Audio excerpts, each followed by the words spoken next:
Bonjour, vous connaissez les alignements de Carnac en Bretagne, ces pierres disposées en ligne. Eh bien, géobiologue depuis 20 ans et plus, je n'avais rien trouvé à leur sujet qui rassasie ma curiosité. En fait, je ne savais même pas s'il s'agissait des géobiologies et je voulais le savoir. Disposant de 3 jours de congé en tout, je m'arrache du Pays Basque vers ce site mythique. Je veux l'interroger géobiologiquement, j'y vais donc en candide, innocent, mais motivé. Après 11 heures de route et d'embouteillage en cette journée d'été, je découvre enfin les mystérieuses pierres. Une fois garé, première impression concernant les dimensions des menhirs. En effet, les photos que l'on voit habituellement laissent penser que ces pierres pourraient être de taille modeste. Eh bien pas du tout, certains de ces menhirs sont de taille impressionnante, de plus de 2 mètres de haut, et pesant forcément plusieurs tonnes. C'est d'autant plus impressionnant en pensant qu'ils ont été disposés là sans motorisation, sans la roue, mais sans doute avec ingéniosité et surtout avec une motivation puissante. Mais justement, sur quoi est fondée cette motivation? Et s'agit-il de géobiologie? Ce sont toutes ces questions qui m'amènent sur ce lieu mythique. Les alignements de Carnac, ce sont plus de 3000 pierres disposées en plusieurs groupes et en plusieurs lignes sur 4 km, datant du 5e et 3e millénaire avant notre ère. Ces pierres, sans les pillages tout au cours des siècles, seraient plus nombreuses. En été, la zone est clôturée, on ne peut pas accéder aux pierres, pour les protéger bien sûr. C'est donc à distance que je m'empresse de tester le premier élément qui signe la géobiologie sacrée, les cheminées cosmotelluriques. Je teste à la volée une trentaine de pierres, et quel enthousiasme de s'apercevoir que chaque pierre a sa cheminée. Autre hypothèse qui se vérifie rapidement, les monolithes sont disposés sur des réseaux sacrés, ceux-ci étant resserrés au début des alignements, sur à peu près 15 mètres, au lieu de 30. Puis en général, sur les différents alignements, le tracé des réseaux s'écarte progressivement et donc les alignements s'écartent. Je teste aussi la présence de réseaux dorés encadrant les pierres, toutes, là aussi apparemment. Je n'ai bien sûr pas pu observer les 3000 pierres, mais plusieurs dans tous les groupes. Les réseaux dorés apparaissent cependant tendus, bloqués, figés, ce qui indique des nettoyages à faire. Je sais par expérience que cette disposition, cheminée cosmotellurique sur réseau positif, a une fonction d'élévation. Donc là, mon enthousiasme monte encore de plusieurs crans. Je note quelques réseaux Hartmann, mais épars, incomplets, quelques failles telluriques assez minces et évitant les pierres, enfin plutôt les pierres évitent les failles telluriques, donc le lieu est globalement positif pour favoriser ces élévations. Dans mon projet, il y a bien sûr de trouver les gardiens du lieu, les esprits de la nature et les présences pour obtenir des informations. Et ça ne traîne pas. En longeant le premier alignement, je suis presque heurté par une présence qui a dû repérer mon manège avec les réseaux. Nous faisons connaissance. C'est un gardien, plus récent que le lieu. Il apprécie mon intérêt, je note son nom, et lui donne rendez-vous le lendemain pour une discussion plus approfondie. C'est ok pour lui. Je lui demande s'il est possible de rencontrer les êtres qui ont créé ce lieu. Pas trop de réponses. Je poursuis mon tour rapide et un peu plus loin, au pied d'une pierre inclue dans le muret, je détecte un esprit de la nature, un petit troll apparemment qui me semble bloqué lui aussi. Il me le confirme, et cela vient des intentions humaines de séparer les lignes et les pierres pour les étudier, les cataloguer, ce qui a créé des égrégores mentaux qui murent les esprits de la nature contre les pierres. Je lui promets de voir cela le lendemain aussi.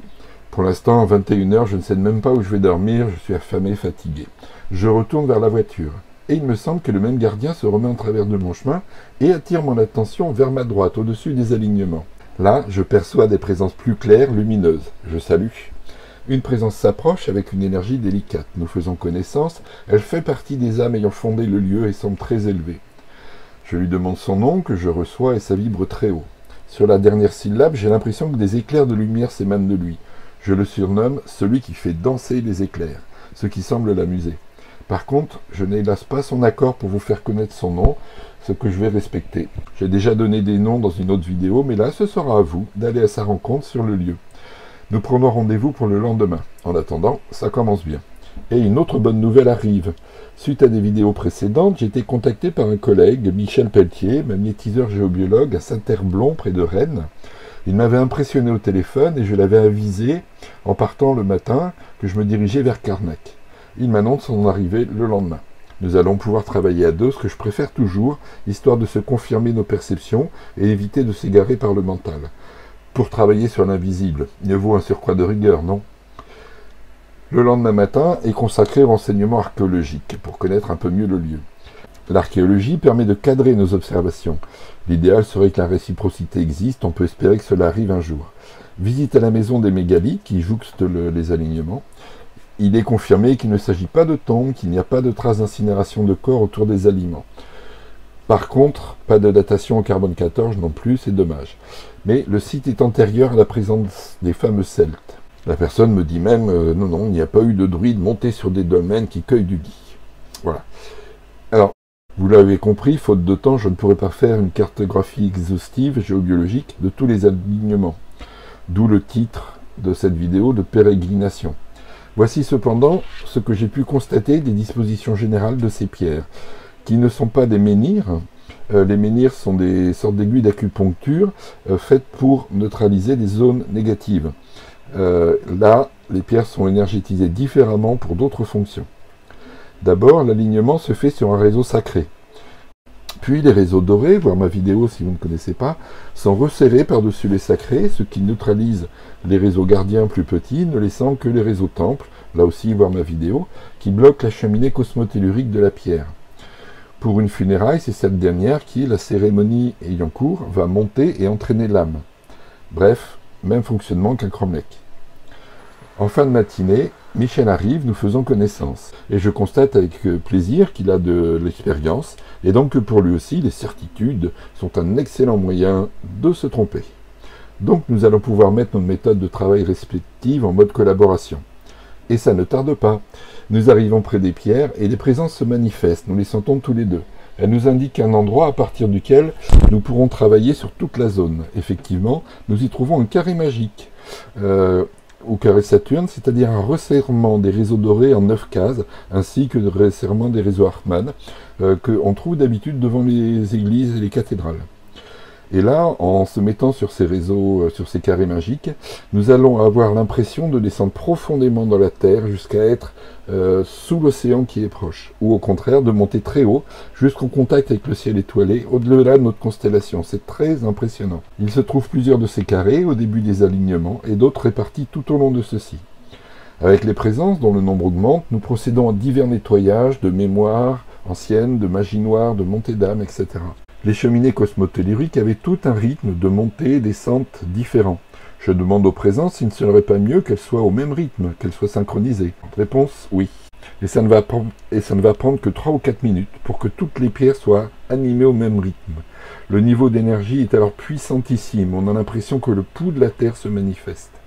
En fait, je pensais qu'il nous faudrait plusieurs heures pour faire tous les nettoyages, mais avec Michel, 2 heures et demie en suffit. Et quel bonheur! Comme promis, les égrégores mentaux séparant les pierres sont levés et les esprits de la nature sont s'être rassemblés pour mener des farandoles de liberté au milieu des pierres, nous gratifiant de tendresse au passage, certains venant nous remercier individuellement. Heureusement que nous nous confirmons respectivement tout cela, parce que c'était à peine croyable. Sur cette photo, on peut voir Michel qui se fait un ami esprit juste devant lui. Nous constatons aussi de beaux vortex de lumière très claire, cristalline, qui animent en outre les alignements, et ils ont des connexions racinaires avec les pierres. Vient le temps de demander des informations sur le pourquoi du lieu. Il est confirmé que ce ne sont pas des tombes, comme le disent certaines légendes, ni des soldats pétrifiés. Ce sont des pierres d'élévation qui servent à faire monter les âmes des décédés. On disposait les décédés près de leurs pierres dédiées, la famille veillait jusqu'à sentir que l'âme s'était élevée. Je demande quelle vision spirituelle, quelle croyance préside à cela. L'idée est d'être très conscient que l'humain est d'abord une âme lumineuse pour laquelle un grand respect existe. Cette âme descend pour apporter quelque chose à la terre, à la vie sur terre. Notons que c'est presque l'inverse du péché originel biblique.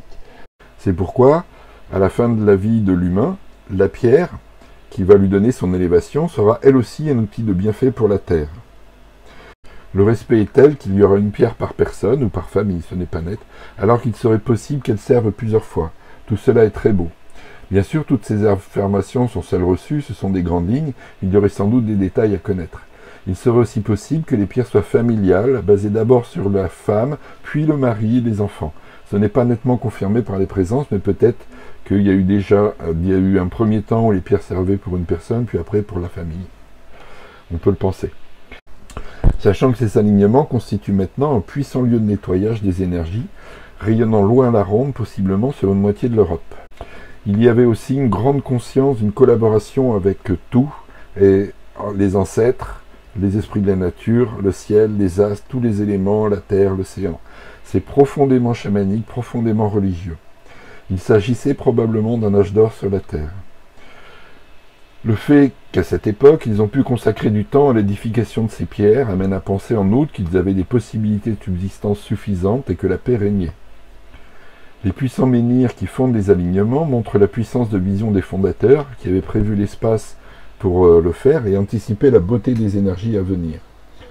Au fur et à mesure des alignements, les pierres diminuent en taille, peut-être signe de la facilité avec laquelle les effets spirituels se faisaient. Hélas, c'est peut-être aussi cette facilité qui signera leur fin.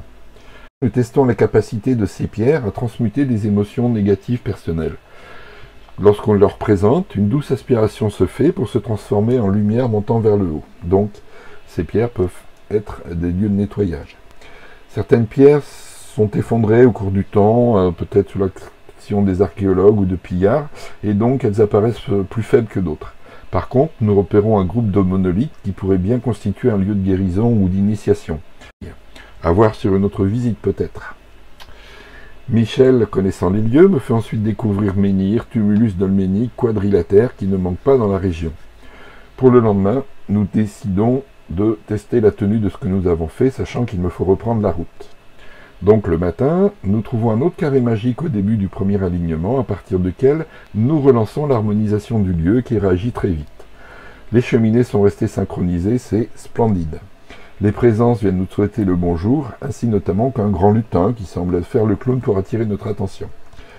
Les vortex activés semblent faire monter des âmes qui restaient là. Très vite, les présences nous font comprendre que c'est fini pour nous, qu'elles fignolent quelques aspects subtils que nous avons bien travaillés. Un temps de repos et de sympathie avec Michel, et vient le temps de se quitter, retour aux voitures. Et là, la sensation de ne pas être seul, mais qu'il y a une foule de présences venues avec émotion nous dire au revoir. Je n'aurais pas été un homme, j'aurais pu avoir une larme à l'œil, dites donc. En tout cas, de sacrées pérégrinations, je vous recommande vraiment ce lieu de la géobiologie sacrée. Merci d'avoir regardé cette vidéo et à bientôt.